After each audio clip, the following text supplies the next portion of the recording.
Hello there, and welcome to Earth's history, where we trace the threads that connect our present to a past so distant it exists only in fragments, in stories, in ruin, in myths that have survived thousands of years of retelling. Tonight, we're asking a question that has haunted historians, archaeologists, and dreamers for centuries. What if the myths we've dismissed as fantasy are actually memories? What if the gods and heroes, the floods and cataclysms, the golden ages and fallen kingdoms described in ancient texts aren't inventions, but echoes, distorted, mythologized, but rooted in real events, real places, real people, from a civilization so old that history itself has forgotten it? If you've ever read about Atlantis and wondered if there's truth beneath the legend, if you've ever noticed the strange similarities between flood myth from cultures that never met, if you've ever looked at ancient megalithic structures and questioned how supposedly primitive people built, you're touching on something that goes deeper than conventional history acknowledges. There's a pattern in these stories, a consistency that spans continents and culture, a sense that beneath the supernatural embellishments, there might be actual historical memory, fragmented, transformed by countless retelling, but real. Wherever you are right now, I hope you're settled, comfortable, ready to journey into the borderlands between history and mythology, between what we know and what we've forgotten. Maybe you're lying in bed as night deepens around you. Maybe you're in a quiet space where your mind can wander freely through time. Maybe you're in that contemplative state where impossible questions seem worth asking. If this exploration into humanity's forgotten past brings you wonder, if it makes you reconsider what you thought you knew about ancient history, if it connects you to the long story of human civilization, I'd be grateful if you'd like the video, subscribe to the channel, or share it with someone else who questions the official narrative. So settle in. Let your breathing slow like the gradual accumulation of archaeological layer. Let your thoughts drift like stories passed from generation to generation, changing slightly with each telling, but preserving something essential. And let's begin. The pattern that shouldn't exist. We need to start with what shouldn't be possible. The pattern. Ancient cultures, separated by vast ocean, by thousands of miles, by thousands of years, tell remarkably similar stories. They describe great floods that destroyed the world. They speak of advanced ancestors who possessed knowledge now lost. They remember cataclysms that reshaped the earth. They preserve traditions of building technique, astronomical knowledge, and sophisticated understanding that seems impossibly advanced for their supposed developmental stage. The conventional explanation is independent invention, that humans everywhere, facing similar challenges, develop similar myths, similar solutions, similar ideas. And for many things, this explanation works perfectly. Humans everywhere invented pottery because clay is useful and fire transforms it. Humans everywhere developed agriculture because planting seeds produces food more reliably than hunting and gathering. Humans everywhere created religions because we seek meaning and fear death. But some patterns are harder to explain away. Some similarities are too specific, too detailed, too consistent to dismiss as coincidence. Consider the flood myth. Over 500 cultures worldwide have traditions describing a catastrophic flood that destroyed an earlier world. The details vary, the cause differs, the survivors differ, the specifics of the flood differ, but the core narrative is remarkably consistent. There was a world before this one, a civilization of some kind, and it was destroyed by rising waters. A few survivors escaped, usually with divine help or foreknowledge, and from these survivors, the current world descends. The most famous is probably the biblical flood narrative. Noah, the ark, 40 days and nights, the animals saved in pairs, the dove released to find dry land. But this story is actually relatively late, written down around the 6th century BCE, and it clearly derives from older Mesopotamian tradition. The Epic of Gilgamesh,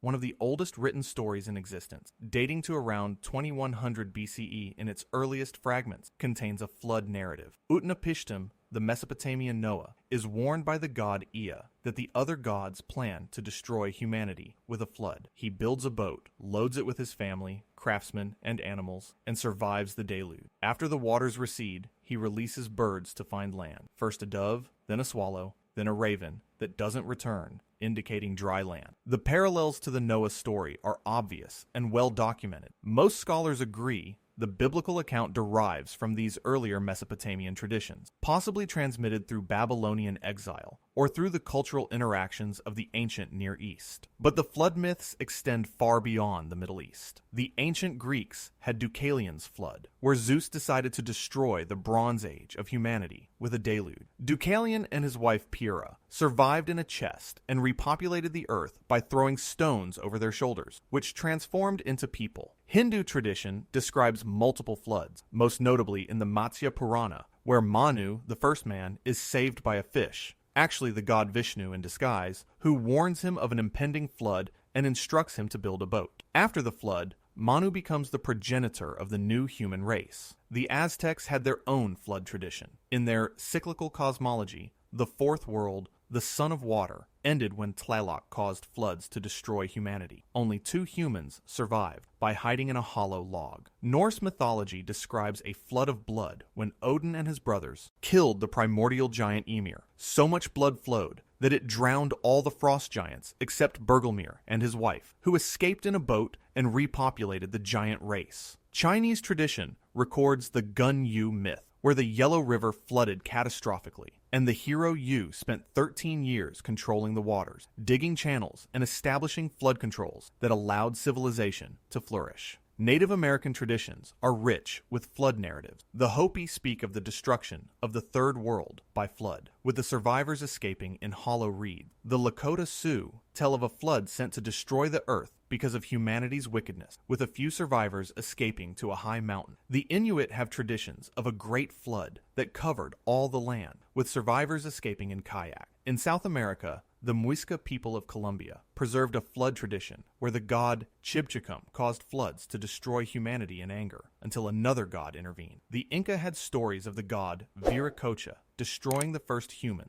with a flood before creating the current race. Australian Aboriginal tradition, some of the oldest continuous cultural traditions on Earth, include flood narrative. The Gunwingu people of Arnhem Land tell of Ngalyog, a rainbow serpent who caused great flood. Coastal Aboriginal groups describe times when the sea level was much lower, when islands that are now submerged were accessible, stories that seem to preserve actual memories of post-Ice Age sea level rise. Pacific Island cultures across Polynesia, Melanesia, and Micronesia have flood tradition. The Maori of New Zealand tell how Tauhaki caused flood. Hawaiian tradition preserves stories of Kahina Li'i, a great deluge that destroyed the world. Now, the conventional explanation is that floods are common, that rivers flood, that storms cause inundation, that coastal communities experience tsunami, and therefore, it's natural that flood stories would be common. And this is true. Floods are a universal human experience. But there's something different about these particular flood narratives. They're not describing local, regular flood. They're describing world-ending cataclysm. Events so catastrophic, they destroyed an entire civilization, an entire world, requiring a complete reset of human society. And they cluster around a particular time frame. When these myths can be dated, or when they refer to events that can be approximately dated, many point to a period between roughly 12,000 and 10,000 years ago, the end of the last ice age, a time of dramatic climate change, catastrophic sea level rise, and global environmental upheaval. This is suggestive because around 11,600 years ago, something dramatic happened to Earth's climate. The Younger Dryas period, a sudden return to near glacial conditions that lasted for about 200 years, ended abruptly. Within decades, possibly within years, global temperatures rose dramatically. Ice sheets that had covered much of North America and Europe collapsed, releasing enormous volumes of water into the ocean. Sea levels rose by more than 120 meters, about 400 feet, over several thousand years, flooding vast coastal areas where,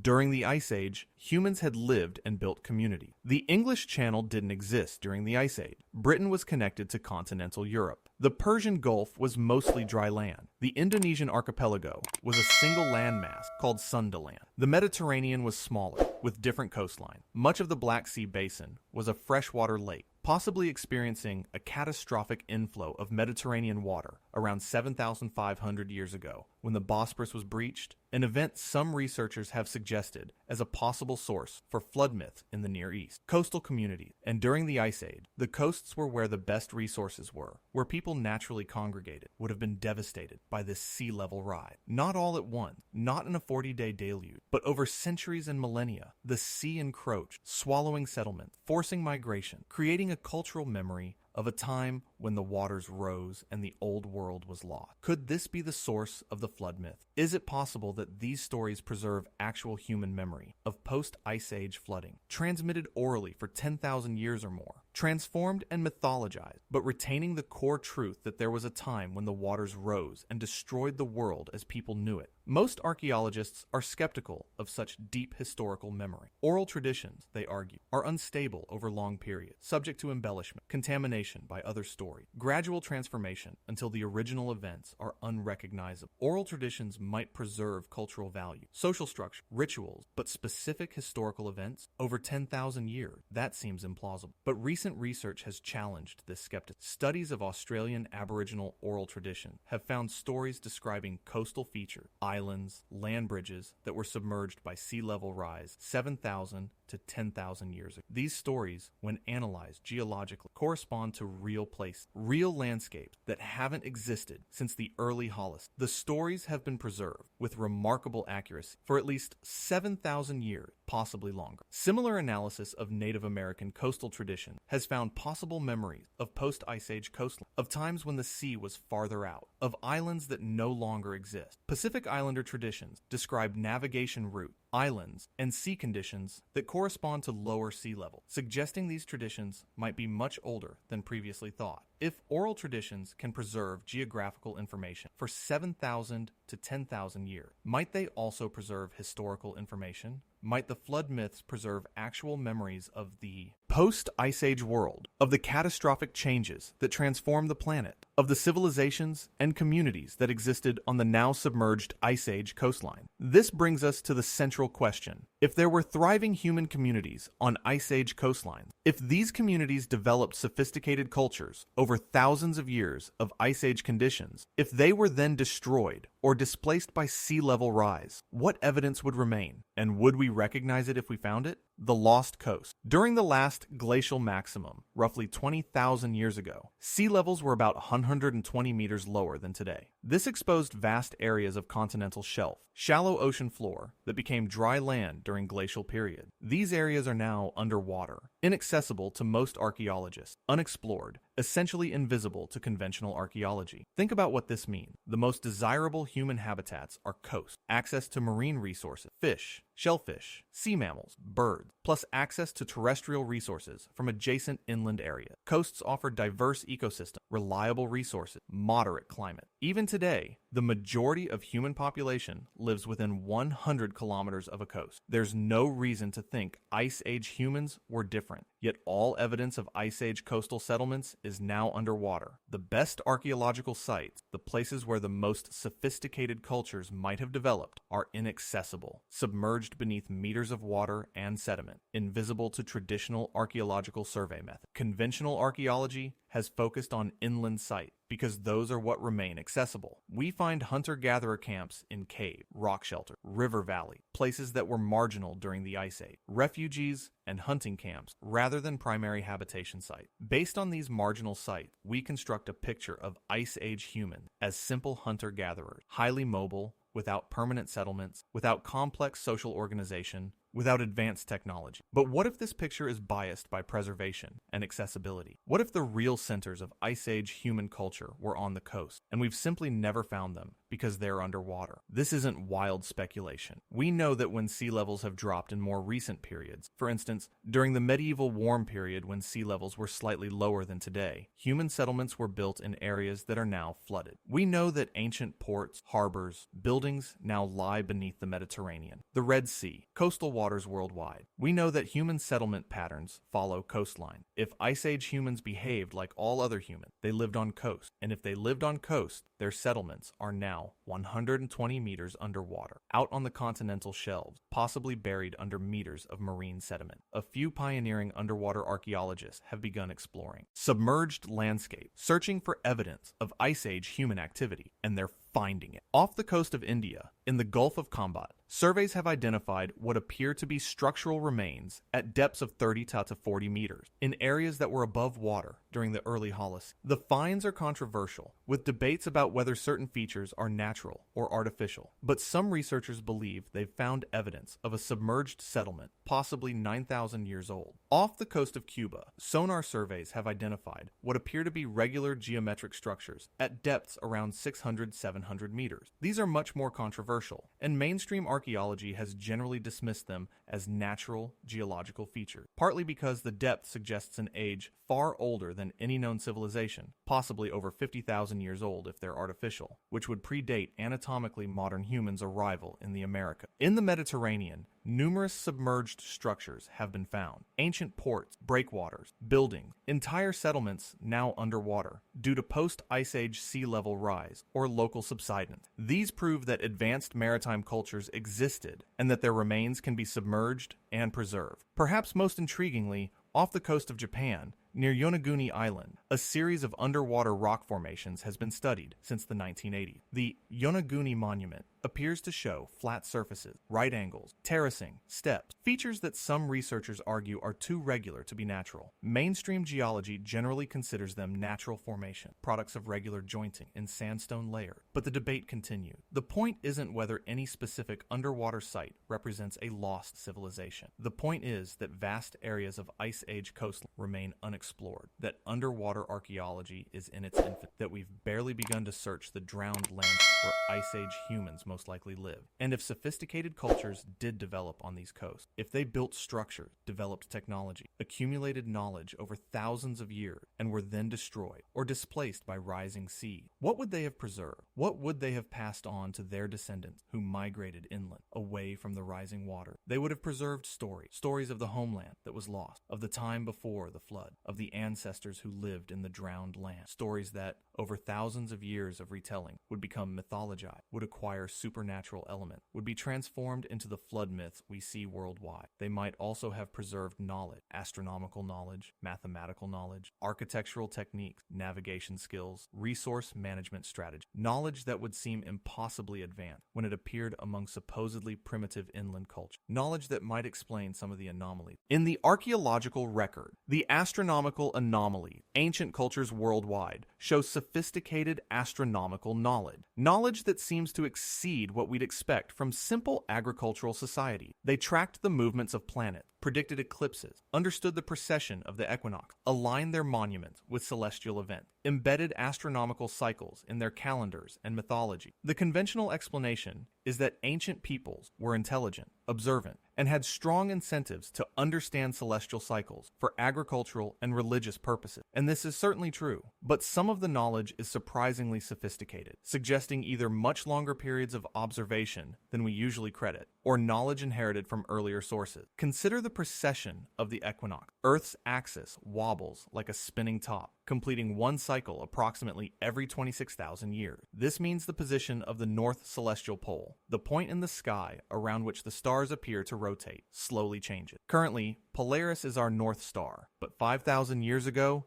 the north celestial pole was near Thuban in the constellation Draco. In 12,000 years, it will be near Vega. This precession also affects the position of the sun against the background stars on the spring equinox, the point that defines the astrological ages. Currently, we're transitioning from the age of Pisces to the age of Aquarius. Before Pisces was Aries, before that Taurus, and so on, cycling through the zodiac over 26,000 years. Discovering precession requires careful observations over many centuries, comparing current celestial positions with ancient records, noticing the slow drift. The ancient Greek astronomer Hipparchus is credited with discovering precession around 127 BCE, based on comparing his observations with Babylonian records from centuries earlier. But there's evidence that precession was known much earlier, possibly millennia earlier. The ancient Egyptians seem to have understood it. Their texts refer to different stars, serving as the northern pole star in different epochs. The Vedic texts of ancient India contain references to precession. The Maya appear to have understood it, incorporating precessional cycles into their long count calendar. Most intriguingly, myths worldwide seem to encode processional information. The Greek myth of the succession of divine ages, golden, silver, bronze, iron, may correspond to processional ages. The Hindu concept of yugas, vast cycles of time, incorporates processional periods. Norse mythology's Ragnarok and subsequent renewal might encode processional cycles. Hamlet's Mill, a controversial but fascinating book by Giorgio de Santillana and Hertha von Dechenne, argues that many ancient myths are actually sophisticated astronomical allegories, encoding information about precession, celestial movements, and cosmic cycles. They suggest that this astronomical knowledge was very ancient, possibly inherited from a sophisticated predecessor culture that existed before recorded history. The mainstream academic reception of Hamlet's Mill was mixed. Many scholars found the interpretations overreaching, seeing astronomical allegories where there might be simpler explanations. But the book raised important questions. Why do so many ancient cultures seem to understand precession? How did they discover it?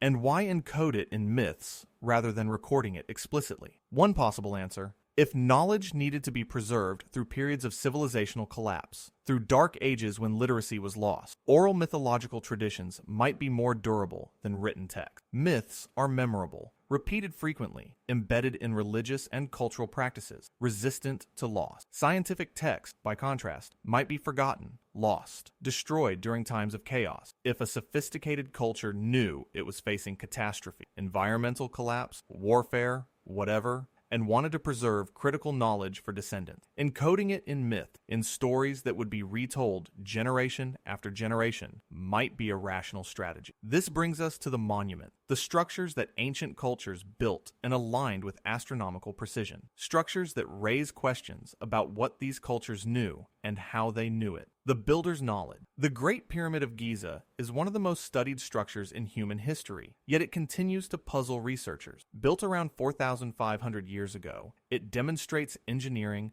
and mathematical knowledge that seems remarkably advanced for its time. The pyramid is aligned almost perfectly with true north, deviating by only about 3.4 arc-minutes. This precision is extraordinary, considering the builders had no magnetic compasses, which don't point to true north anyway, and no modern surveying equipment. The alignment suggests they used astronomical observation, possibly tracking the rising and setting positions of stars to establish true north with remarkable precision. The pyramid's dimensions encode mathematical relationship. The ratio of the pyramid's perimeter to its height is approximately 2p, the same ratio as a circle's circumference to its radius. This could be coincidence, but it's a striking coincidence. The pyramid's slope angle, approximately 51.84 degrees, creates this relationship, and some researchers have argued this demonstrates knowledge of p, though others contend it simply results from the Egyptians' use of a particular sekiad, slope measurement, that happened to produce this ratio. The internal passages of the Great Pyramid align with astronomical features. The northern air shaft from the King's Chamber pointed toward Thuban, the pole star of the pyramid's era. The southern shaft pointed toward Orion's belt, constellations the Egyptians associated with Osiris. The shafts aren't just ventilation, they're precisely angled astronomical alignment, incorporated into the structure. The pyramid's construction required moving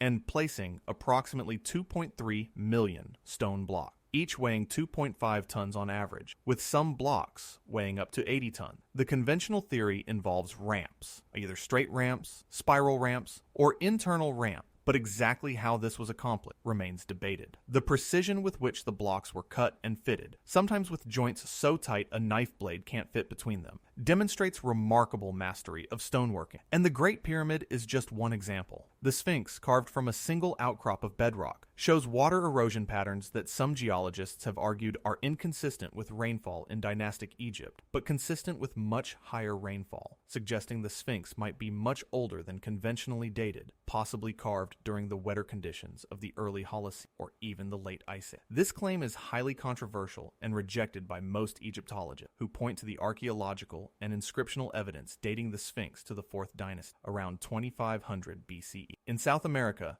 the megalithic ruins of Pumapunku in Bolivia present their own puzzles. The stone blocks are cut with extraordinary precision, with smooth surfaces, precise right angles, and complex interlocking shapes. Some blocks weigh over 100 tons. The nearest quarry for the type of stone used, andesite, a hard volcanic rock, is 10 kilometers away. How were these blocks transported and lifted into place? How were they cut with such precision? The conventional answer involves bronze tools, stone hammers, and enormous labor forces. But experimental archaeology has struggled to replicate the precision of the cuts using the tools available to the culture credited with building Pumapunku. Sacsayhuaman, the massive stone fortress above Cusco, Peru, features walls built from stones weighing up to 200 tons, fitted together with such precision that mortar was unnecessary. The stones have complex, irregular shapes that interlock perfect. The Spanish conquistadors who saw Sacsayhuaman believed it was built by demons or giants, unable to comprehend how humans could have moved and fitted such massive stone.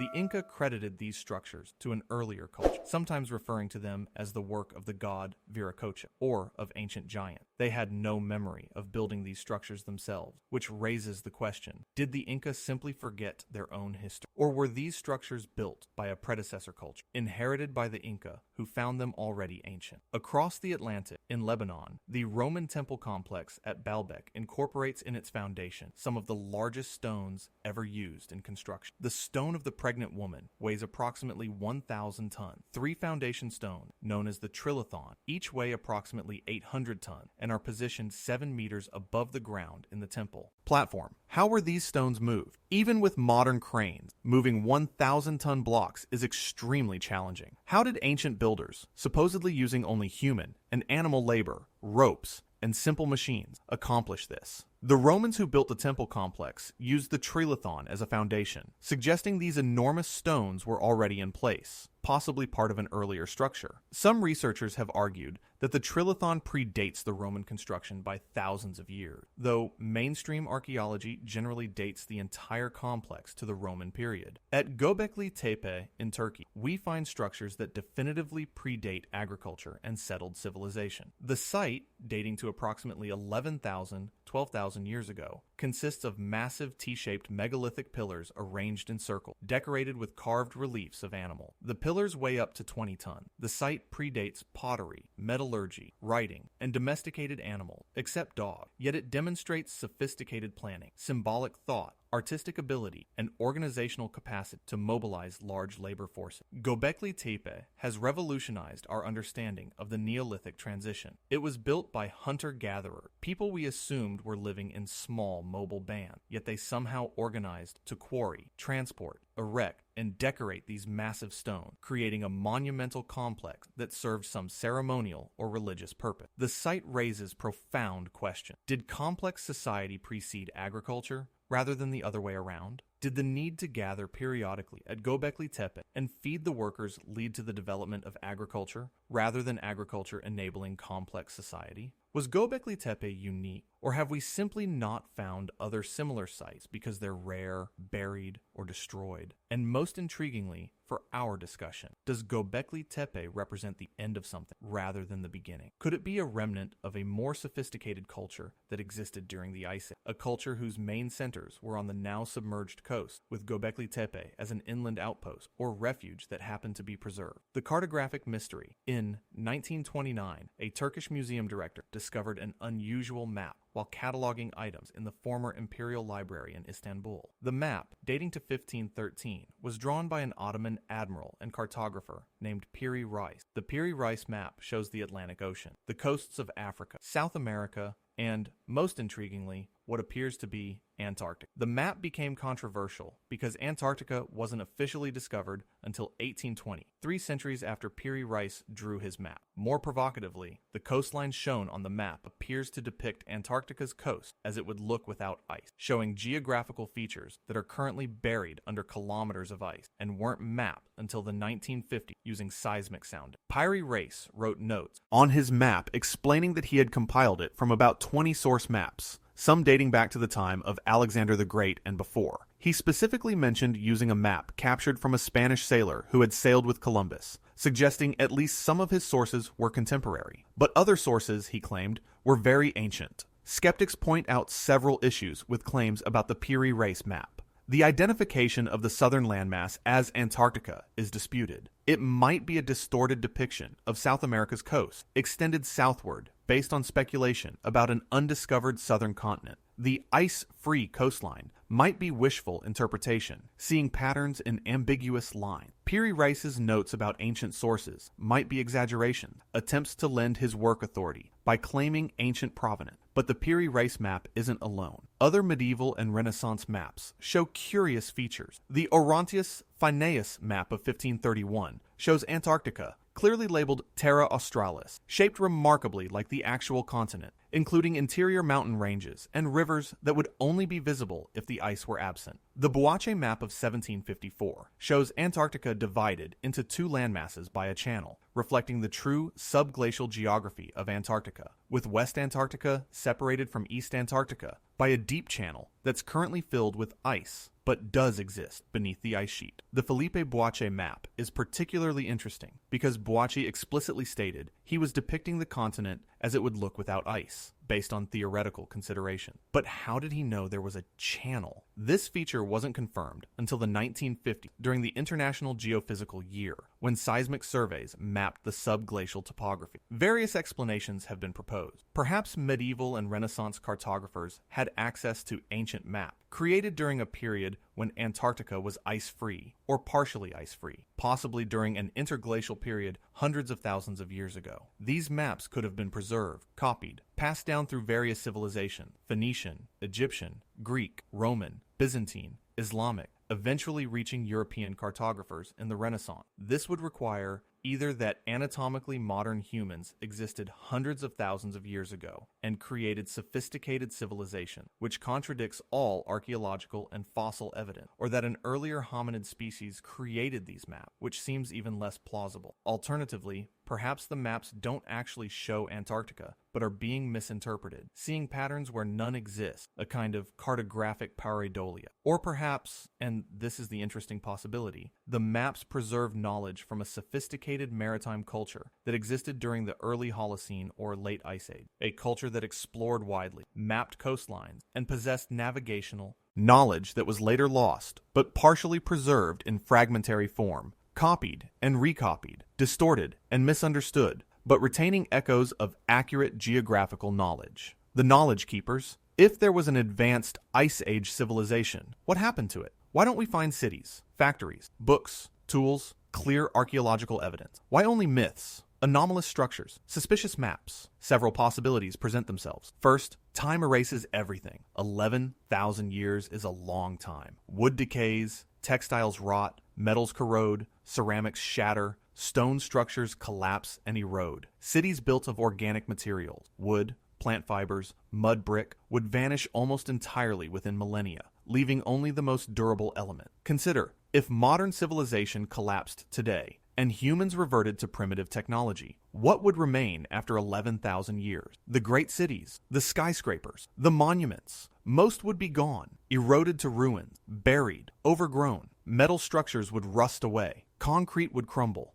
glass would shatter. Plastic, we think, might persist, but in fragmentary form, scattered, most of it photodegraded and broken down. What would survive? Stone structures, if they were built solidly. Ceramics, in fragmentary form. Some metal objects, particularly gold, which doesn't corrode. Deep landfills might preserve materials, but future archaeologists would need to know where to dig. Most of our technology, our books, our records, all gone, decayed, oxidized, destroyed, and that's assuming stable condition. Factor in sea level rise. If modern civilization's ruins ended up underwater, buried under marine sediment, and even less would be accessible to future archaeologists. Second, if the main population centers were coastal, they're now underwater. We've already discussed this, but it bears repeating. The best evidence would be in the hardest place to find it, under 50 to 100 meters of water, possibly buried under meters of sediment, requiring expensive underwater archaeological surveys to locate. Third,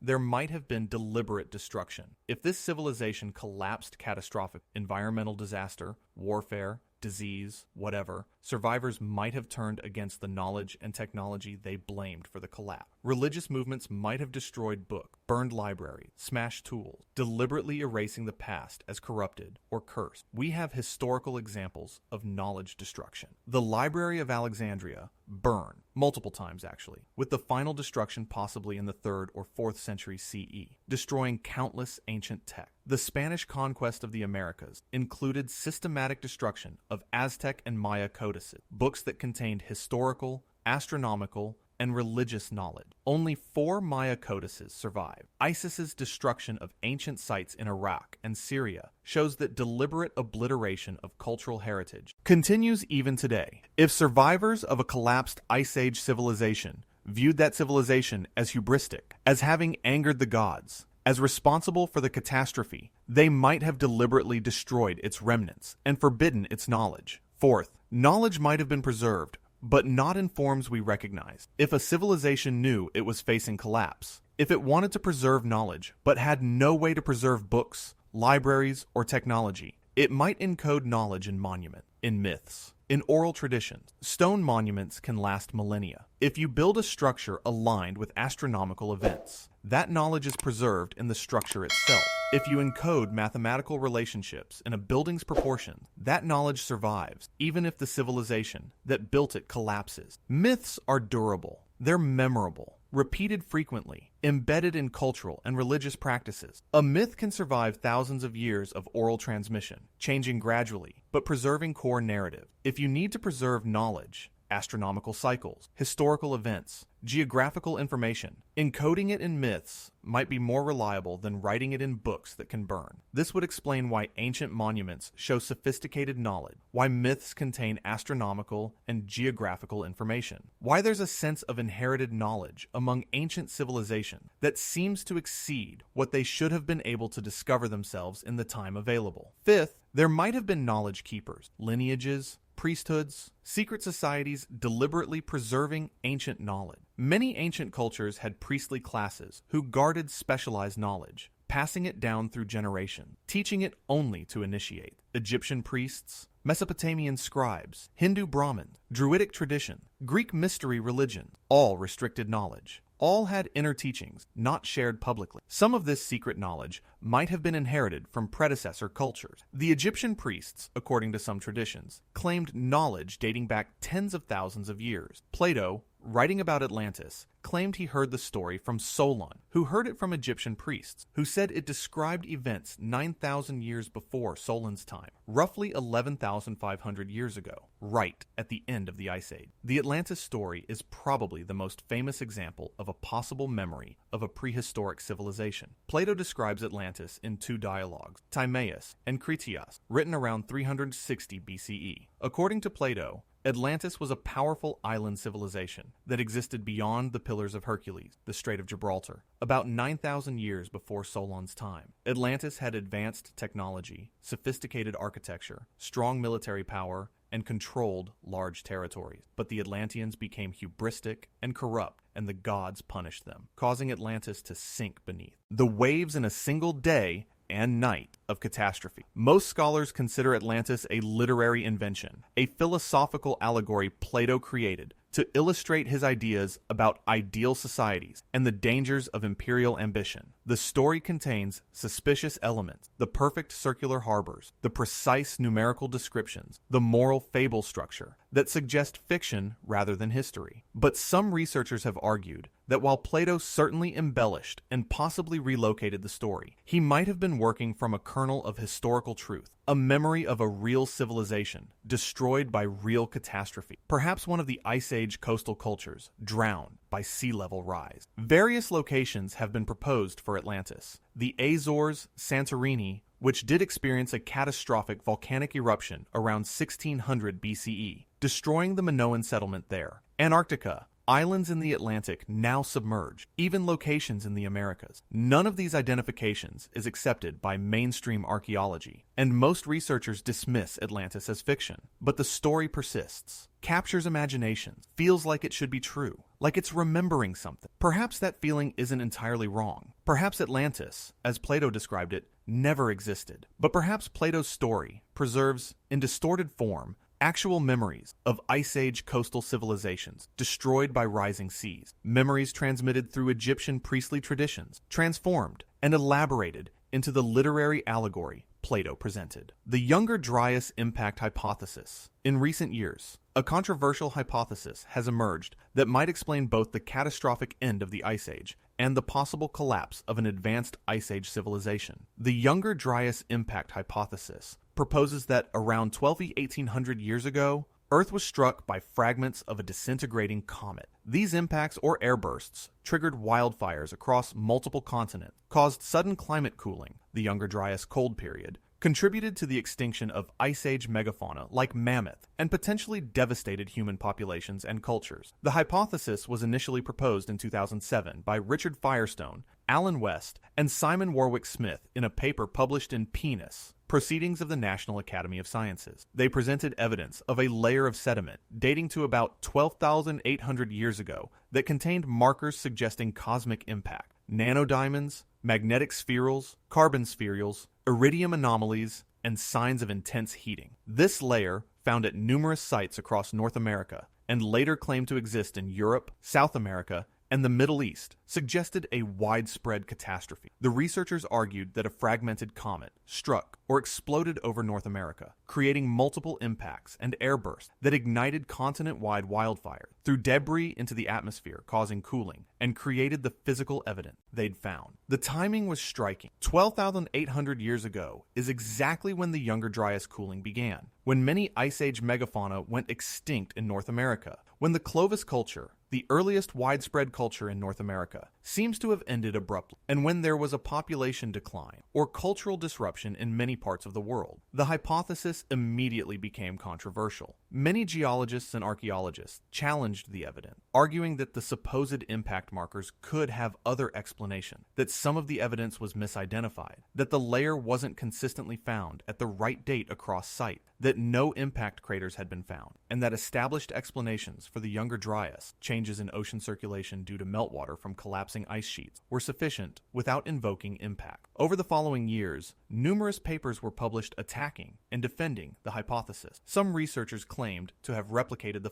finding the impact layer at new sites. Others claimed that when they looked at the same sites, they couldn't find the marker, or found them at the wrong date, or found them at multiple dates, suggesting they weren't associated with a single event. The debate has been acrimonious at times, with accusations that proponents are seeing what they want to see, that critics are dismissing evidence without proper investigation, that this is pseudoscience, that this is revolutionary science being suppressed by the establishment. As of 2024, the hypothesis remains disputed, with some evidence supporting it, some evidence contradicting it, and no clear consensus. But here's what's interesting for our discussion. If the Younger Dryas impact hypothesis is true, if Earth was struck by comet fragments 12,800 years ago, this would have been precisely the kind of catastrophe that could destroy an advanced civilization. Imagine multiple impacts or airbursts across the northern hemisphere, fires igniting forests across North America, Europe, possibly Asia, tsunamis from ocean impact, atmospheric dust and debris causing sudden cooling, crop failures if there was agriculture, destruction of coastal settlement, mass casualty. Any sophisticated culture existing in 12,800 BCE would have been devastated. Survivors would have been thrown back to primitive conditions, struggling to survive the Younger Dryas Cold Period that followed, a 1,200-year return to near glacial condition. Knowledge would have been lost, technology abandoned, populations scattered. The survivors would have remembered. They would have told stories of fire from the sky, of the world destroyed by the god, of the time before the catastrophe when life was better, when their ancestors possessed great knowledge. These stories would have been passed down, generation after generation, becoming the deluge myth, the stories of fallen civilization, the memories of a golden age. Graham Hancock, in his best-selling books, Fingerprints of the Gods and Magicians of the Gods, has been the most prominent proponent of this narrative, arguing that an advanced global civilization existed during the Ice Age, was destroyed by the Younger Dryas impacts, and that survivors who possessed advanced knowledge became the civilizers of later cultures, the gods and culture heroes of mythology who taught agriculture, architecture, astronomy, and civilization to primitive peoples. Hancock's work is popular but controversial. Mainstream archaeology rejects his thesis, pointing out that there's no clear archaeological evidence for an Ice Age advanced civilization, that many of the anomalies he cites have conventional explanation, that his interpretations often rely on selective use of evidence and dismissal of contrary data, and that his narrative fits a pattern of lost civilization mythology that has a long history in pseudo-archaeology. Critics argue that Hancock's approach is speculative, that he's building grand theories on ambiguous evidence, that he's more interested in constructing compelling narratives than in rigorous analysis. They point out that indigenous cultures, whose heritage Hancock claims to be revealing, often object to his characterizations of their ancestors as too primitive to have built their own monuments and developed their own knowledge. But Hancock has also forced mainstream archaeology to reconsider some assumptions. His popularization of Göbekli Tepe, his emphasis on underwater archaeology, his questions about dating of monuments, these have contributed to broader discussion, even if his specific conclusions are rejected. And regardless of whether Hancock's specific thesis is correct, the underlying question remains valid. Is it possible that human civilization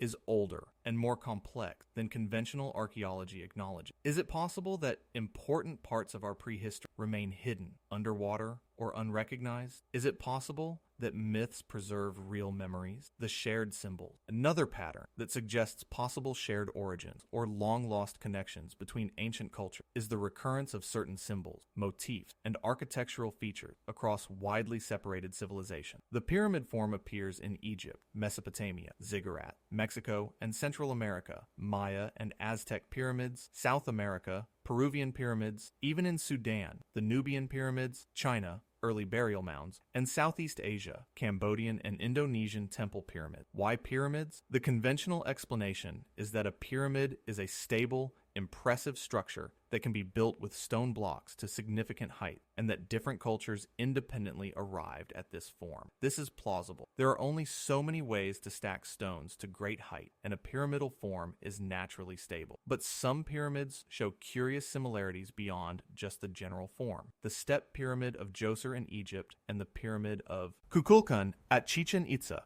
both use step construction. Both Egyptian and Mesoamerican pyramids are aligned to cardinal directions with remarkable precision. Both cultures placed great emphasis on death and the afterlife, with pyramids serving funerary or ceremonial function. Both cultures had sophisticated astronomical knowledge embedded in their architecture. Are these similarities evidence of connection or independent development? Conventional chronology says they must be independent. Egyptian pyramids date to around 2700-2500 BCE, while Mesoamerican pyramids date to around 100 BCE to 900 CE, with the two regions separated by ocean and developing in complete isolation. There's no credible evidence of contact between Egyptian and Mesoamerican civilization, yet the similarities are striking. Both cultures used similar construction technique, similar architectural proportion, similar symbolic meaning. The Egyptians associated pyramids with the Ben, the primordial mound that emerged from the waters of creation, with the pyramid representing the frozen rays of the sun, a stairway to the sky. The Mesoamericans also associated their pyramids with primordial mountain, with cosmic mountains connecting earth to sky, with ascent to the divine realm. The serpent motif appears across ancient cultures. In Egypt, the uraeus cobra symbolized royalty and divine authority, appearing on Pharaoh's crown. In Mesopotamia,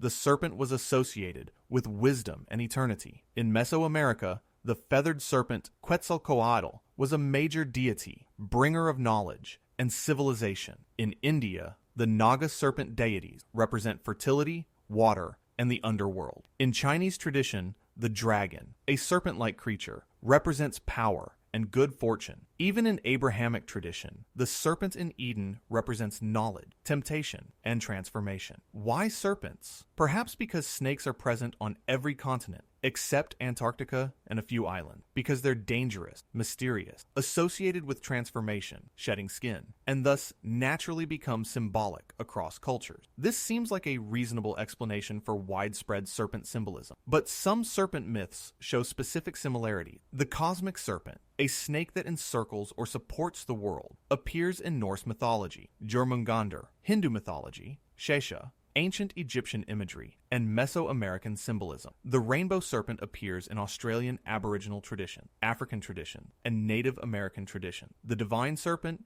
as a civilizer, bringer of knowledge, appears in both Mesoamerican, Quetzalcoatl, and Near Eastern tradition. The swastika symbol, one of the oldest symbols used by humans, appears in ancient cultures across Eurasia, from India to China to Europe, always with positive connotation, before its appropriation by the Nazis. In Hinduism and Buddhism, it represents auspiciousness and good fortune. In ancient Germanic and Celtic cultures, it appeared as a solar symbol. In Native American tradition, particularly in the Southwest, it appeared as a symbol of the four directions and the sun's movement. The swastika's wide distribution suggests either very ancient common origins, going back to a time before these cultures diverged, or that certain simple geometric forms are psychologically compelling and arise independently in multiple cultures. Given that the symbol is essentially just a cross with arms bent at right angles, independent invention seems plausible. The cross itself appears in pre-Christian cultures worldwide. The Ankh in Egypt, the Sun Cross in Europe, the Balanced Cross in Mesoamerica. Again, this might simply be because a cross is a fundamental geometric form, easily created and visually balanced, naturally lending itself to symbolic meaning. But what about more complex symbols and mythological motifs? The world tree, a cosmic tree connecting heaven, earth, and underworld, appears in Norse mythology, Yggdrasil, Mesopotamian mythology, the Hulupu tree, Mesoamerican mythology,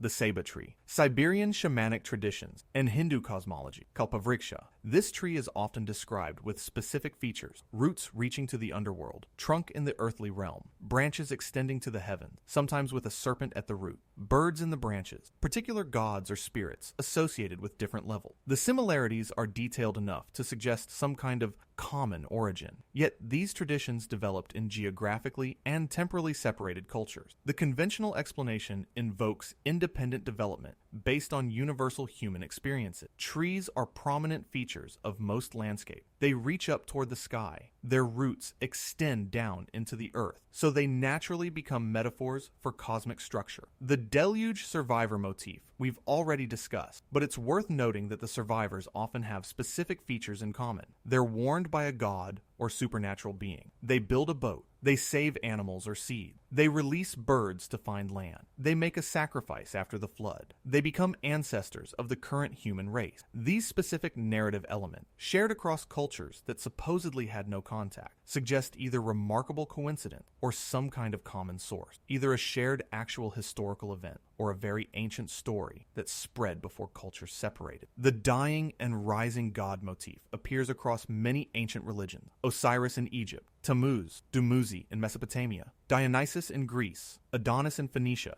Attis in Phrygia, Balder in Norse mythology. These deities typically die, often violently, descend to the underworld, and are resurrected or reborn, with their death and rebirth associated with agricultural cycles, seasonal change, or cosmic renewal. This pattern is often explained as arising naturally from observation of natural cycles. Vegetation dies in winter and returns in spring. The sun dies at winter solstice and is reborn with lengthening days, so it's natural to create mythological narratives reflecting these cycles. Different cultures, facing similar seasonal patterns, would independently develop similar mythological structures, yet the specific narrative details are often remarkably similar. The god is betrayed or killed by an enemy or rival, often dismembered, mourned by a goddess, usually a lover or mother, descends to the realm of death, is resurrected through divine intervention or the goddess's action, and the resurrection is celebrated in annual festivals involving ritual reenactment,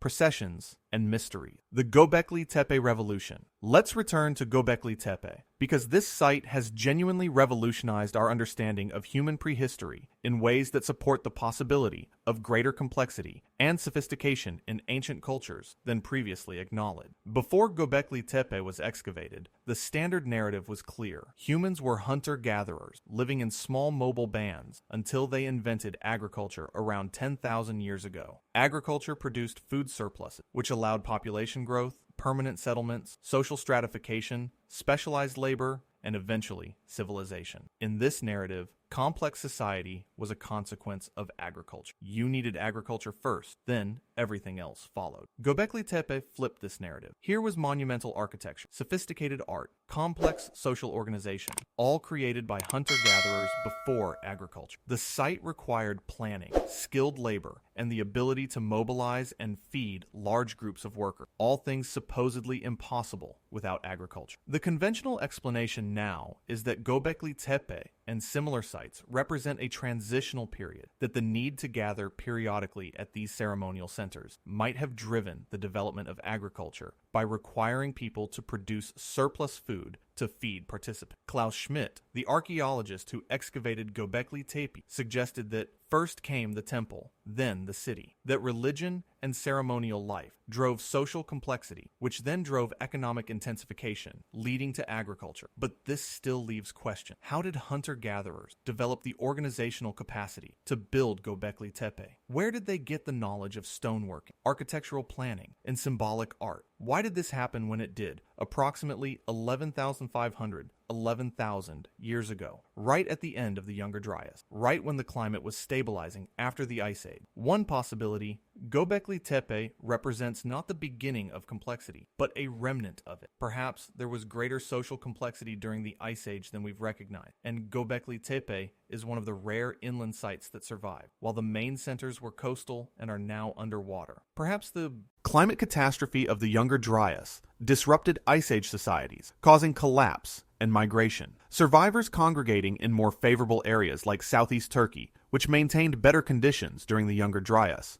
built Göbekli Tepe as a ceremonial center, possibly a pilgrimage site where dispersed groups could gather, maintain social connections, and preserve cultural traditions. If this interpretation is correct, Göbekli Tepe might preserve memories and knowledge from earlier, more complex society. The animal carvings might represent totems of different groups, clan symbols, badges of identity for peoples who came together at the site. The T-shaped pillars might represent anthropomorphic figures, possibly ancestors or deities, embodying the knowledge and traditions being preserved. The deliberate burial of the site around 10,000 years ago is also mysterious. The circles were filled with debris, apparently intentionally, preserving them perfectly, but rendering them inaccessible. Why? Was this ritual closure a symbolic end to the site's function? Was it preservation, deliberately burying the structures to protect them? Was it a response to changing circumstances? A culture moving on, but carefully putting the old site team to sleep? The excavation of Göbekli Tepe is ongoing, and the site is revealing new information constantly. Ground-penetrating radar suggests many more circular structures remain buried, possibly dozens or hundreds. The site might be much larger than currently excavated, and Göbekli Tepe is not alone. Several similar sites have been found in the region, suggesting this was a widespread phenomenon, not an isolated occurrence. Karahan Tepe, excavated more recently, shows similar T-shaped pillars and megalithic architecture, dating to approximately the same period.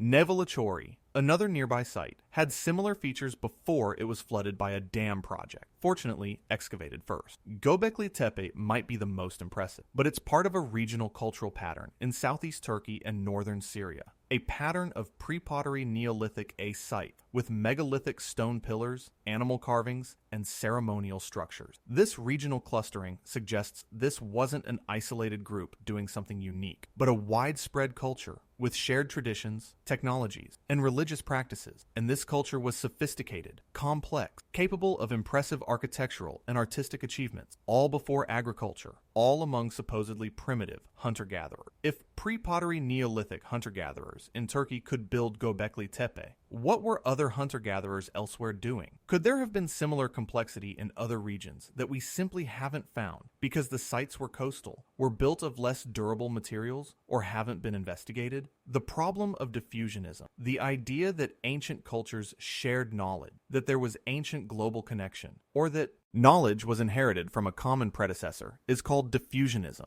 And in archaeology, diffusionism has a bad reputation, for good reasons. During the 19th and early 20th centuries, many scholars assumed that civilization began in one place, usually Egypt or Mesopotamia, and spread from there to less advanced peoples. This hyperdiffusionism was often racist, assuming non-European cultures were incapable of independent invention, that any sophisticated technology or knowledge must have been brought by culture bearers from more advanced civilization. Thor Heyerdahl's Kon-Tiki expedition in 1947, where he sailed a balsa raft from Peru to Polynesia to prove ancient contact was possible, is a famous example of diffusionist thinking. Heyerdahl wanted to prove that Polynesians came from South America rather than Asia, based on some cultural similarities and the presence of sweet potatoes, a South American plant, in Polynesia. His voyage proved such a journey was possible, but didn't prove it actually happened. Modern genetic evidence clearly shows Polynesians came from Asia,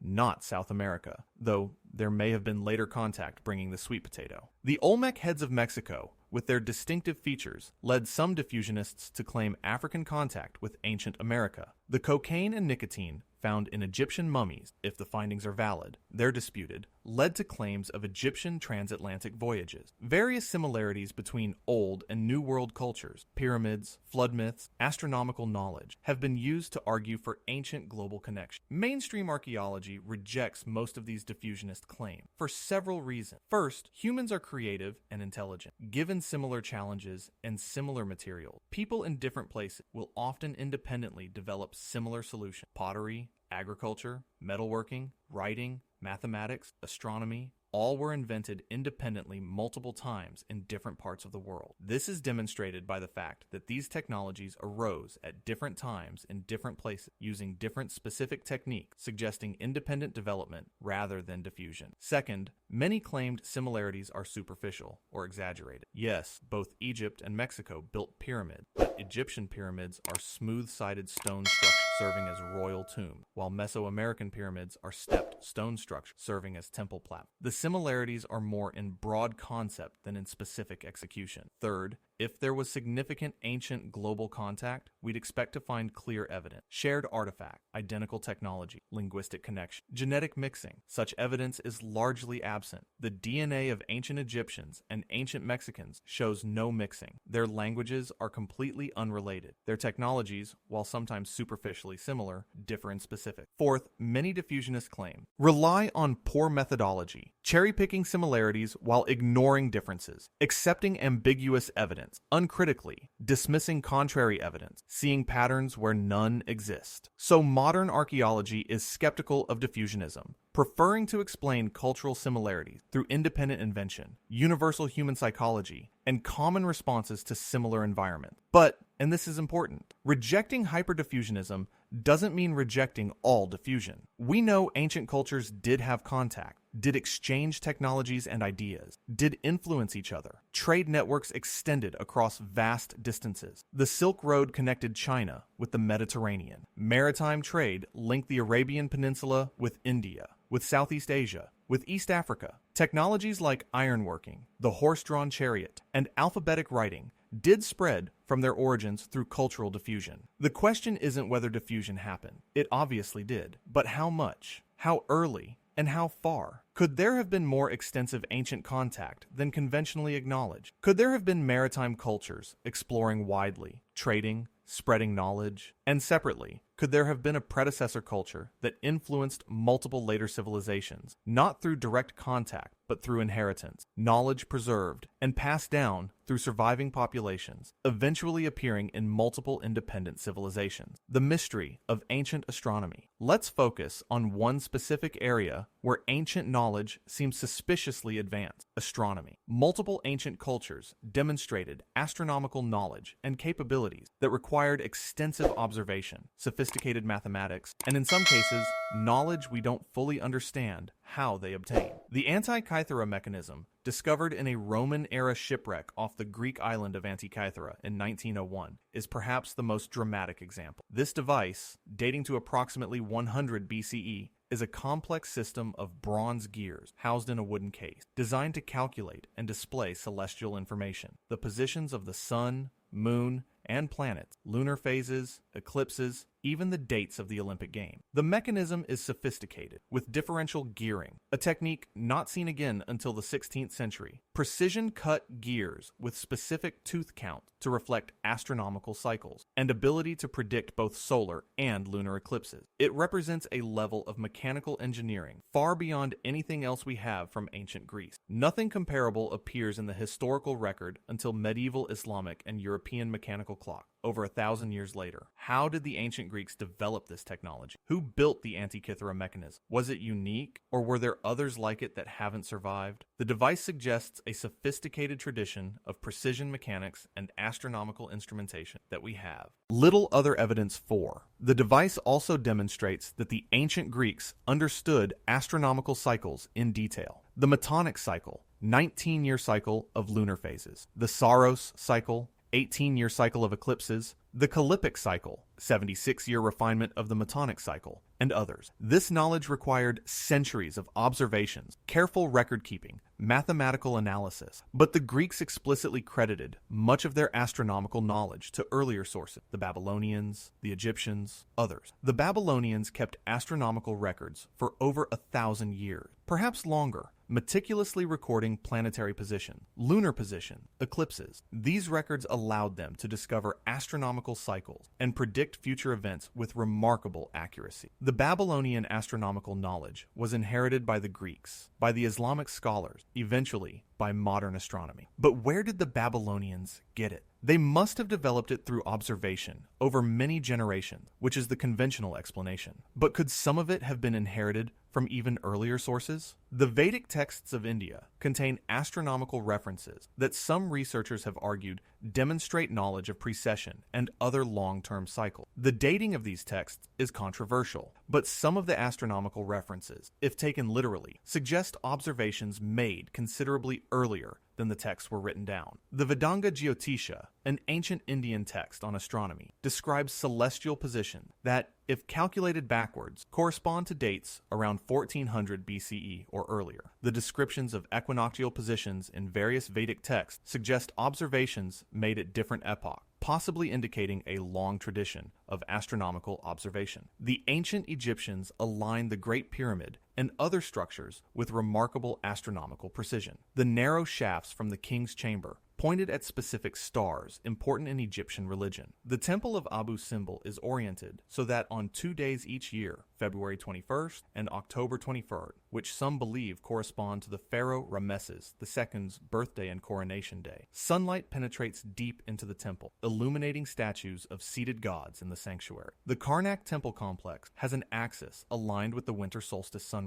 and various temples and structures throughout Egypt show astronomical alignment. This required not just knowledge of where celestial objects appear at a given time, but ability to predict their positions years or decades in the future when planning construction. Mesoamerican cultures demonstrated sophisticated astronomical knowledge. The Maya calculated the length of the solar year to within seconds of the modern value. They tracked Venus with extraordinary precision, knowing its synodic period, the cycle of its appearances as morning and evening star, to more decimal places than the ancient Greek. They predicted eclipses. Their long count calendar measured time from a mythical starting point, usually correlated to August 11th, 3114 BCE in our calendar, and could track dates over millions of years. Why did the Maya need such astronomical precision? Partly for agricultural planning, partly for religious reason, believing cosmic cycles influenced earthly events. But the sophistication seems to exceed practical necessity. They were doing astronomy for its own sake, tracking cycles, making predictions, preserving knowledge over centuries. The Nazca lines in Peru include some patterns that align with solstices, equinoxes, or rising points of particular stars. Whether these alignments are intentional or coincidental is debated, but they suggest astronomical awareness among the Nazca culture. Stonehenge in England, dating to approximately 2500 BCE, is famously aligned with the summer solstice sunrise and winter solstice sunset. The axis of the monument points precisely toward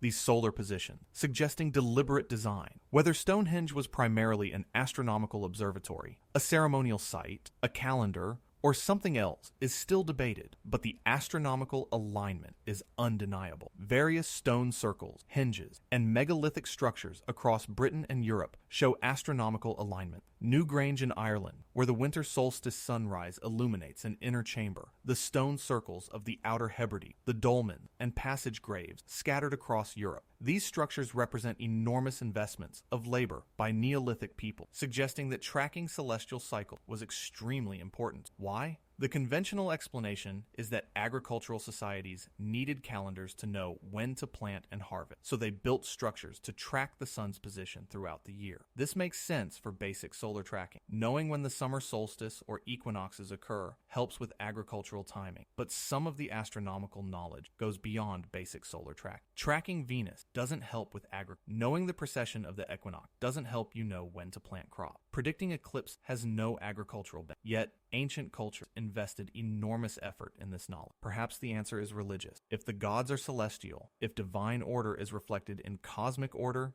then tracking the heavens is a form of worship, a way to understand divine will. This might explain the effort invested. Or perhaps, and this is speculative, some of this knowledge was inherited, preserved from earlier cultures that had other reasons to develop it, and later cultures maintained it partly from tradition, partly because it was prestigious knowledge that demonstrated elite status, partly because it remained embedded in religious practices, even after its original purpose was forgotten. The linguistic puzzle, another line of evidence sometimes cited for ancient global connection, or predecessor civilizations, is linguistic. If you look at languages worldwide, most are clearly unrelated, grouped into families that evolved separately. But there are some puzzling similarities, some proposed deep connections, some words that seem to appear across language families. The Nostratic hypothesis, proposed by some historical linguists, suggests that many language families of Europe, Asia, and parts of Africa might ultimately derive from a common ancestral language spoken perhaps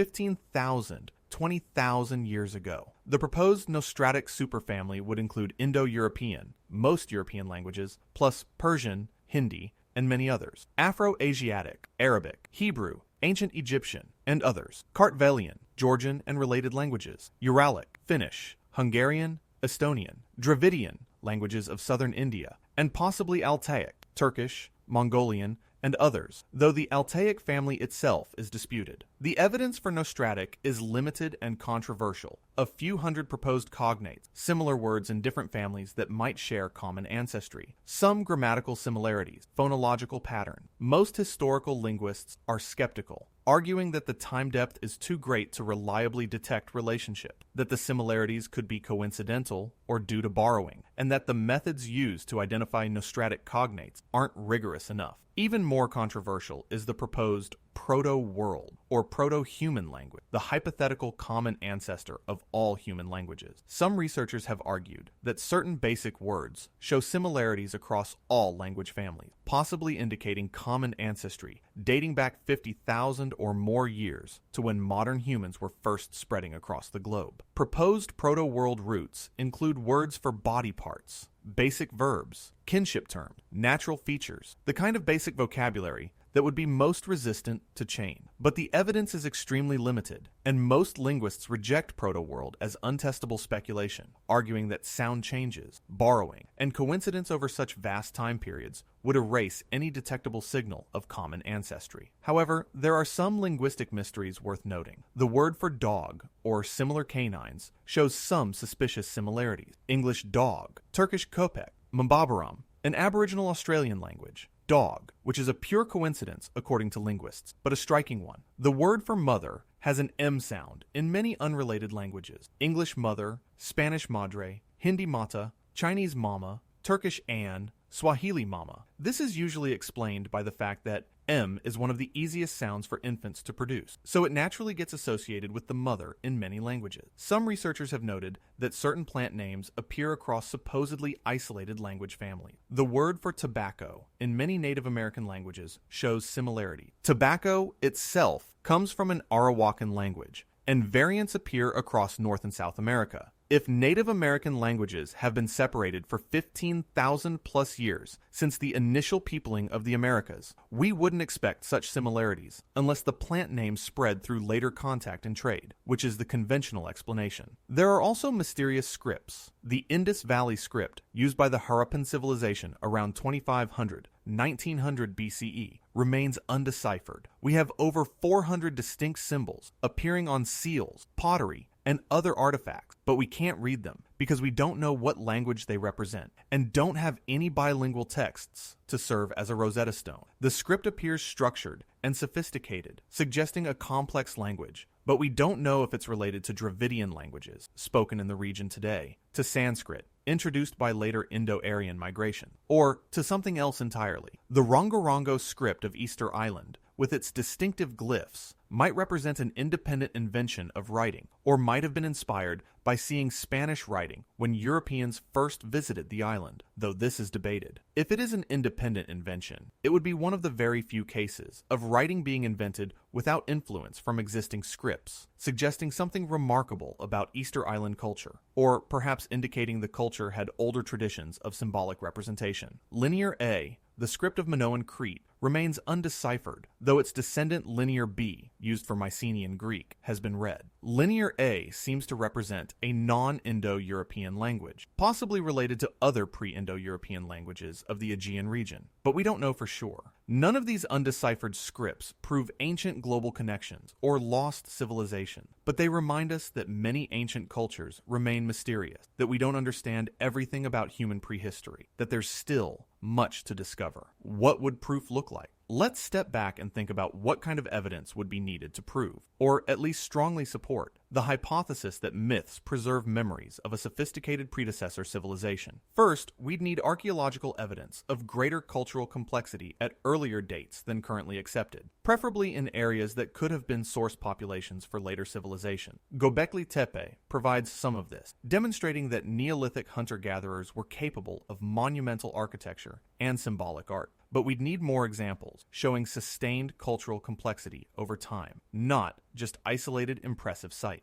Ideally, we'd find clear evidence of advanced technology, metallurgy, before it should exist, sophisticated tools, clear examples of architectural or engineering knowledge that seems out of place for the time period. The problem is that such evidence would need to be definitively dated and contextualized, ruling out contamination, mixture of materials from different periods, or misidentification. Second, we'd need evidence from submerged sites, showing substantial settlements or structures on now flooded continental shelves, dated to the late Pleistocene or early Holocene. These sites would need to show planning, permanent architecture, evidence of social complexity. A few scattered artifacts wouldn't be enough. We'd need clear evidence of sophisticated culture. The challenge is that underwater archaeology is expensive, technically difficult, and covers only tiny fractions of the vast areas that were above water during the Ice Age. We're literally searching for needles in oceanic haystack. It's entirely possible substantial sites exist and simply haven't been found yet. Third, we'd need genetic evidence showing population movement, mixing, or bottleneck, consistent with the narrative of a widespread culture experiencing catastrophic collapse and dispersal. Ancient DNA studies have revolutionized our understanding of human prehistory over the past decade, revealing migrations and mixing that weren't previously known. If there was a widespread Ice Age culture that collapsed and dispersed, there might be genetic signatures of this. Population bottlenecks around 12,000 years ago, unusual patterns of diversity, evidence of long-distance migration. Current genetic evidence shows that most modern population derived from expansion that occurred after the last glacial maximum, with populations expanding from refugia as the ice sheets retreated. There are indeed bottleneck and population movements around the end of the ice age, though these are generally interpreted as responses to climate change rather than civilizational collapse. The evidence is ambiguous and could be interpreted either way. Fourth, we'd want to find clear cases of transmitted knowledge, specific information that couldn't have been independently discovered, but appears in multiple cultures, suggesting either common source or diffusion. The astronomical knowledge is suggested but not definitive, because careful observation over generation can discover these things independently. We'd want something more specific, more clearly impossible to discover independently. Fifth, we'd want to find physical artifacts or texts that explicitly refer to predecessor civilization, ideally with specific specific details that can be checked against archaeology or geology. Ancient texts mentioning Atlantis or other lost lands are suggestive but problematic because they were written thousands of years after the events they purport to describe and might be literary invention. The Sumerian king list, an ancient text listing kings and their reign length, begins with kings who ruled for impossibly long periods before a great flood, after which reign length become more realistic. This has been interpreted as mythology, blending with history, with the pre-flood kings representing mythical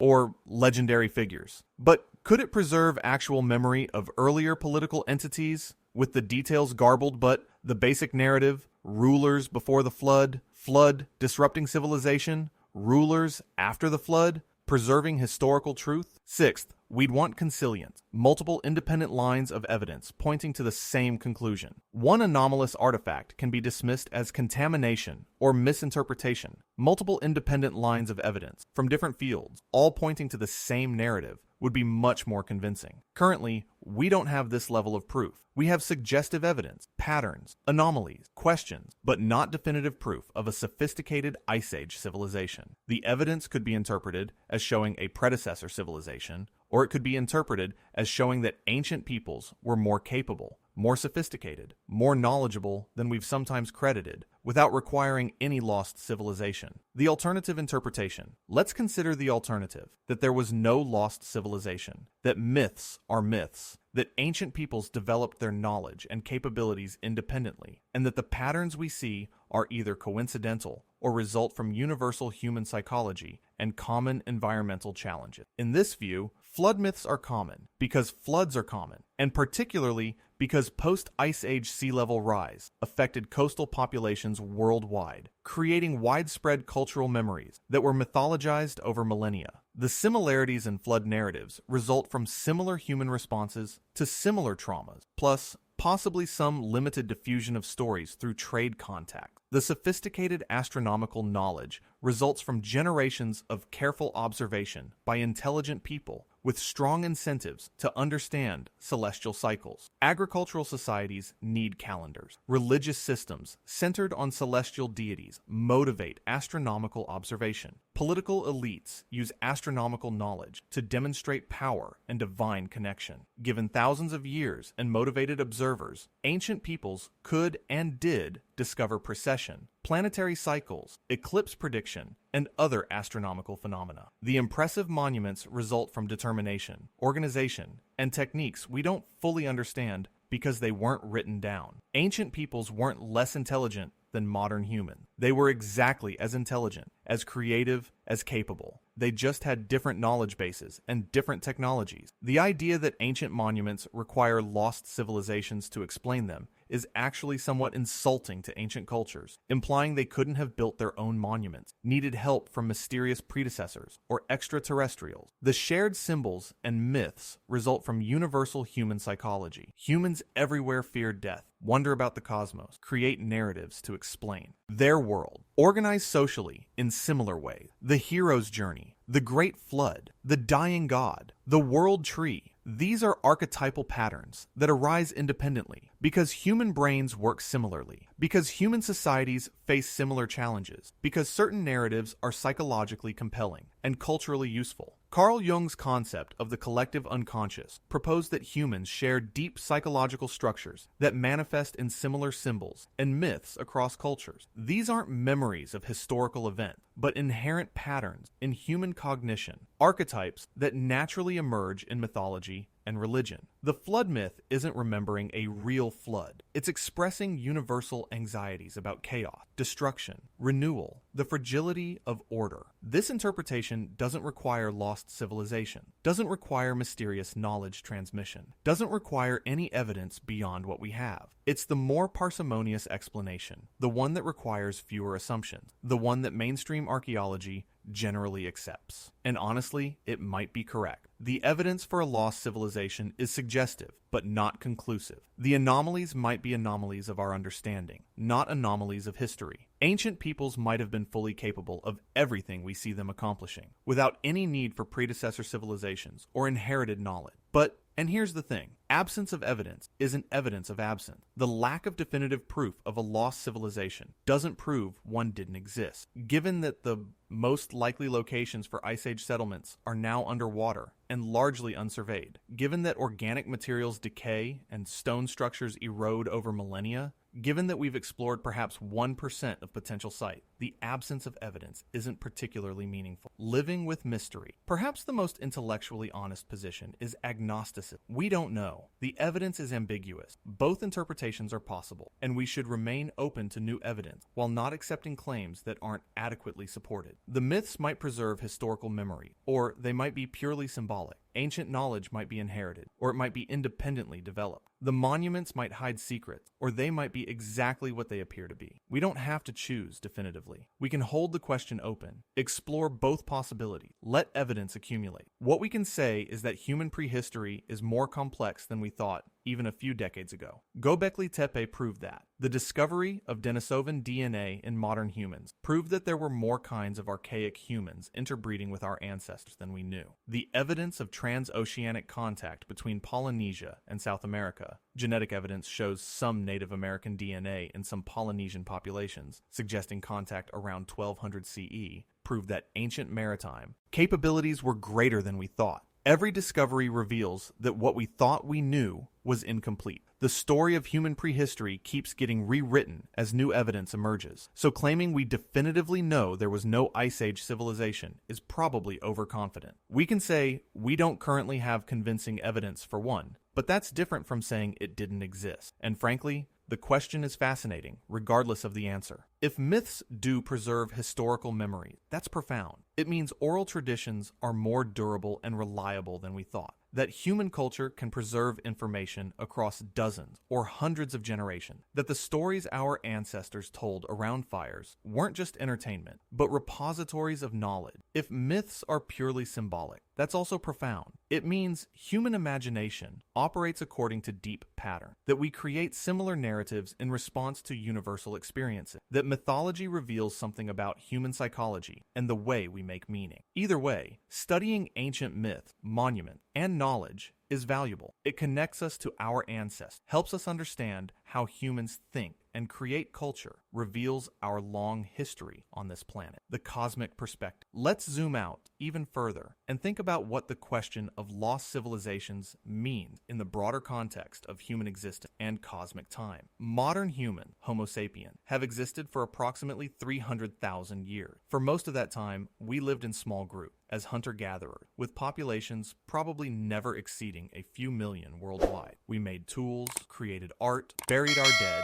told stories, but left little permanent mark on the landscape. Civilization, defined as urban center, agriculture, writing, social stratification, specialized labor, has existed for only about 5,000, 6,000 years, maybe 10,000 if we count early agricultural settlement, like Jericho and Çatalhöyük. That's less than 2% of human existence, less than 0.003% of Earth's history. From a cosmic perspective, all of human civilization is a blink, a brief flicker in deep time. And if our current civilization collapsed tomorrow, if we reverted to primitive technology, within a few thousand years, most traces would be gone. Buildings would crumble, metals would corrode, plastics would fragment, and within 50,000 or 100,000 years, there would be almost nothing left except perhaps some ceramic, some strange geological deposit, our waste, and genetic changes to domesticated species. This is called the Silurian hypothesis, proposed by astrophysicist Adam Frank and astronomer Gavin Schmidt in a thought experiment. If an industrial civilization had existed on Earth millions of years ago, would we be able to detect it? Their conclusion: probably not. The geological record might show strange chemical signatures, abrupt changes in carbon isotope ratios, unusual depositions of metals, spikes in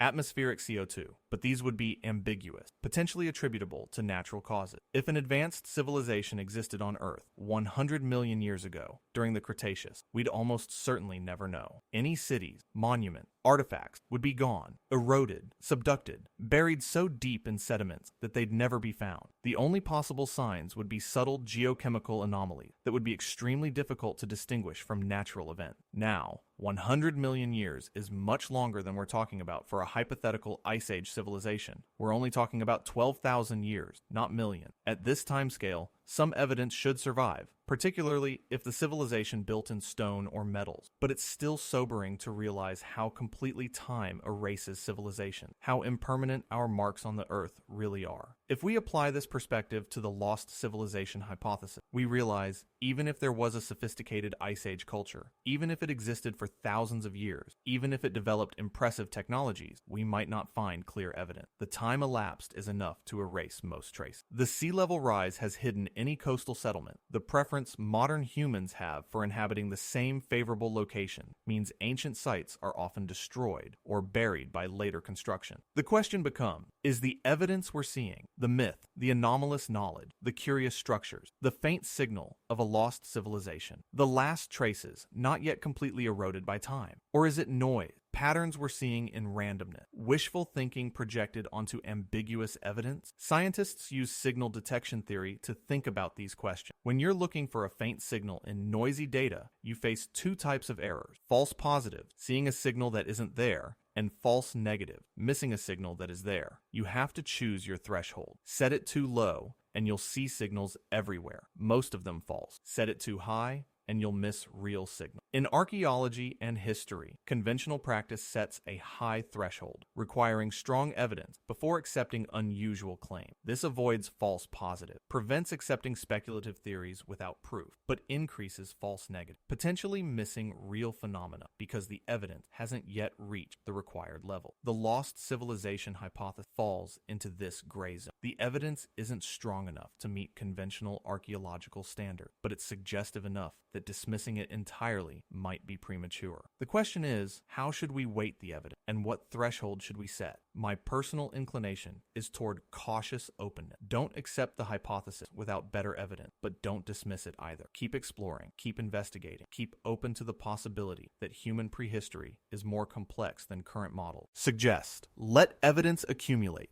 Be willing to change your mind if new discoveries support or refute the hypothesis. Conclusion: the memory keepers. Whether or not there was a lost civilization, whether myths preserve historical memories or are purely symbolic, ancient peoples were the memory keepers. They preserved stories, passed down knowledge, maintained traditions across generations. They looked at the stars and learned their patterns. They shaped stone into monuments that would outlast them. They created art, music, poetry, philosophy, mathematics, science, all the things that make us human. We are their descendants, inheritors of their knowledge and tradition. The myths we're analyzing, the monuments we're studying, the mysteries we're investigating. These are our heritage, connections to our deep past, threads linking us to humans who lived and wondered and questioned thousands of years before we were born. Perhaps it doesn't matter, ultimately, whether the myths preserve memories of a lost civilization or a beautiful fiction. Either way, they're valuable. They're part of human culture, part of how we understand ourselves and our place in the cosmos. What matters is that we continue asking questions, continue exploring, continue trying to understand our past. We should neither credulously accept claims without evidence, nor dogmatically reject possibility, because they challenge current paradigm. We should be rigorous, but open-minded, skeptical but curious, willing to say, I don't know, and mean it. The past is mysterious. Despite all our science, all our technology, all our archaeological excavations, and genetic analysis, and radiometric dating, vast portions of human history remain unknown. We're reconstructing our story from fragments, from hints, from the rare materials that survived time's erosion. Maybe somewhere, buried under meters of ocean sediment, lie the ruins of Ice Age cities. Maybe in archives we haven't yet fully analyzed. In myths we haven't yet properly interpreted. In monuments we haven't yet properly surveyed. There are clues we've missed. Maybe the next underwater expedition, the next site excavated, the next ancient text translated, will reveal something that changes our understanding dramatically. Or maybe not. Maybe what we have now is essentially correct. Maybe ancient peoples accomplished everything we see through their own ingenuity and effort. Maybe there are no lost civilizations waiting to be discovered, but the question itself is valuable. It makes us look more carefully at the evidence, question our assumption, remain humble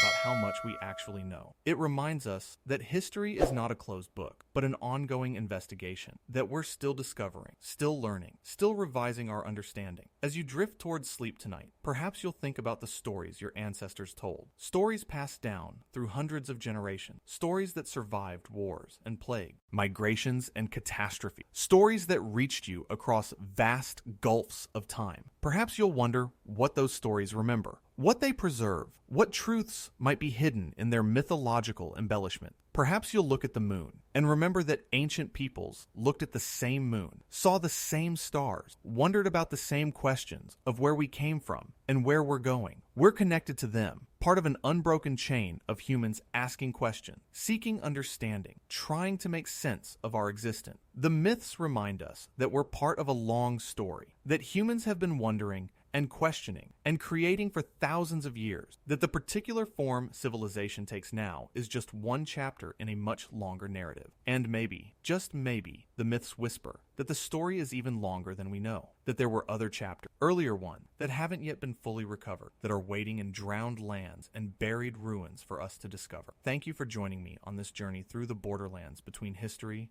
and mythology, between what we know and what we suspect, between certainty and mystery. May you find peace in the question, wonder in the not knowing, connection to the vast human story that continues to unfold. Good night, and may the old stories find you in your dream, carrying their ancient wisdom forward into whatever world comes next.